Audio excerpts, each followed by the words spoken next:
Two trains were on the same track and were about to collide head-on. Jack's blue train veered at a high speed onto the right maintenance track, narrowly missing the oncoming 777 train, but Jack's car was too long. It had 20 carriages. The red train smashed straight into Jack's last car. Fortunately, neither train derailed. As the unmanned 777 passes by, Jack notices in his rearview mirror that the last compartment of the car still has hooks. He contacts the rail authority and says that he can unload the load, back up, attach his locomotive to the tail of the 777, and stop the runaway 777 by braking, which would be suicide. But once a train loaded with dangerous goods enters the city, such a high speed is bound to derail at a curve. The derailment would have exploded with the force of a small nuclear bomb. As the two men boarded the locomotive and began accelerating into reverse, the authorities moved in, setting up automatic derailment devices in front of the 777 to derail the runaway train before it entered the city. The train was still picking up speed. The police waiting at the junction were on alert. The train was coming from a distance. There were 200 meters, 100 meters. The train was so heavy,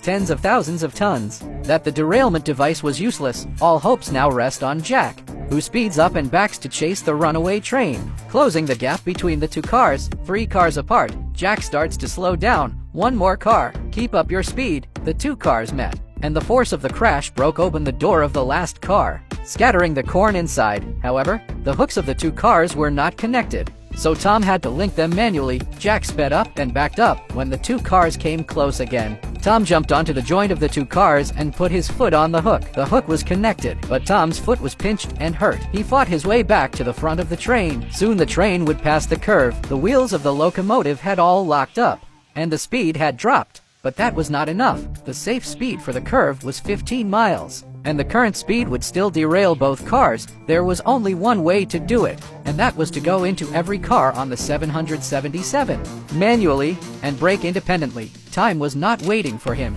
Jack stepped out of the car and braked the last car of the 777 to effect, then stepped over the top of the car one car ahead and continued to brake at a reduced speed. Jack went car by car, slowing down to 25 miles per hour, and soon he was down to a safe 15. Suddenly, because of the long braking, the front brake system overheated. The train crossed the bridge, just about to enter the city. Through the curve, they had to find another way.